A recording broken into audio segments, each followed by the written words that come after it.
welcome back to another video about the different zodiac decans. Today we are here for the third Taurus decan, which is the Seven of Pentacles. And here we have it, the card featuring this woman in a very contemplative kind of position there, looking at the seeds that she has planted and kind of watching the growth that is happening with that now. So a big message there about, what seeds have we planted and what rewards will we reap. This is a lot about having patience. It's a time where we pause and we just kind of let things run their course, which can be, challenging. It's hard to wait for the fruit. We want to pick things early. We want to enjoy the fruits of our labor. So this is, I think, the big lesson for this decan. Along with it, we see here Saturn. So it's Saturn in Taurus. Here we have the Taurus card, and here we have the Saturn card. So I'll switch them around just so they match the positioning there. I'll move this little magnet out of the way so we can kind of get going with our stuff. So behind the Taurus card here, I have Venus, just because Venus is the overall ruling planet for Taurus. So I like to keep her around for all of my different decans, just so we keep her in mind. And then, of course, here we have the Hierophant, which represents Taurus itself. The Hierophant is a lot about external guides or things that are outside of ourselves that lead us or guide us in a spiritual way. And so we have kind of this nurturing of the spiritual.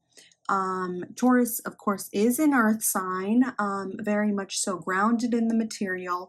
And I think that's why there's this balance here, which our previous card for Taurus, the second decan, was actually the Six of Pentacles, which has that, that scale and that balance. And I think that we continue with that lesson throughout, where we want to balance our desires for material things, our needs for material things, with kind of that more spiritual side. We want to look beyond what's right in front of us and beyond those material things. Saturn here is, of course, represented by the World card, which is a lot about endings and new beginnings, and what happens right at the end of a cycle and at the beginning, at that transition point.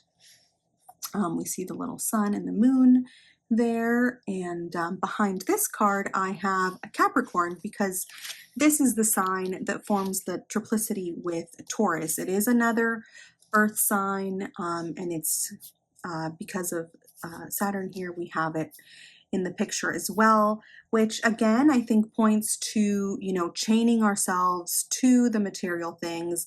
And so we kind of get to see this picture of what, we make our bed, so to speak, and then we have to lay in it.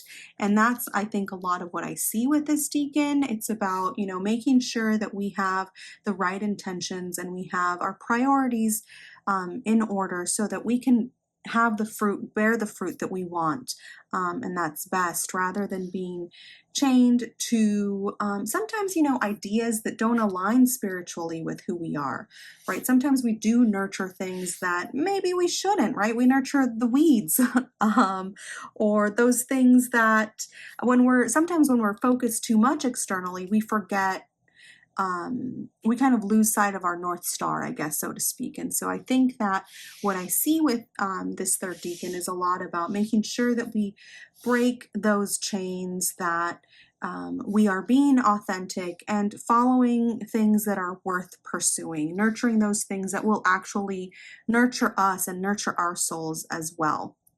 What are our true life dreams, right? And what are those things that are worth pursuing? And so I think it's about also sifting through those things as we wait to see what happens. The third decan is often associated with a lot of struggle, as it seems that a lot of Taurus decans are associated with that struggle. And I need to learn more about that, but I find that very interesting. And so when I was thinking about this decan in particular, it kind of reminded me a little bit of the Three of Swords card, which I'll pull just for reference here for us. It kind of made me think of this. This is another card with Saturn. This time it's in Libra, which is also co-ruled, Libra, sorry, is ruled by Venus as well. So it just kind of reminded me of this, of learning hard lessons, right? And so I think that there's a connection here where similarly, the verdict isn't out yet at this point, but we are asked to be patient, to have faith, in a higher thing that's outside of us, right? Whatever you want to call that, the universe, nature, God, whatever works for you, as a placeholder for that, but just trusting that the universe is unfolding as it should, and that the universe is unfolding for us, for our benefit. It's hard, when we're going through tough times, to believe in the goodness of the world sometimes and to stick with things, right? It's hard when we're in pain to really see the value of the lesson that is at work there. And so I think that that's something else to consider as we're moving through this decan. I think a lot about how at the start of our years, whether that be the astrological year or like the new year in January, we set these resolutions, intentions, goals, all sorts of things that fall in line with kind of dreams that we have, things that we want to materialize and manifest. And so as we're moving through now, this month of May, the beginning portion of this month of May, it can be hard to hold on to the faith, right? That things will come to full fruition. And so I think that's part of that struggle when we've been at it for some amount of time, whether it be 2-3 months or 5 months, however long, there comes a point, right, where you're kind of at a little crisis of faith sometimes. And so I think that this decan reminds us to hang on to that faith, to have that patience, to trust that things are working in our favor, and that soon enough all will be revealed. So yeah, that's kind of what I see here. A couple of nice messages for us with these cards and with this decan in particular. I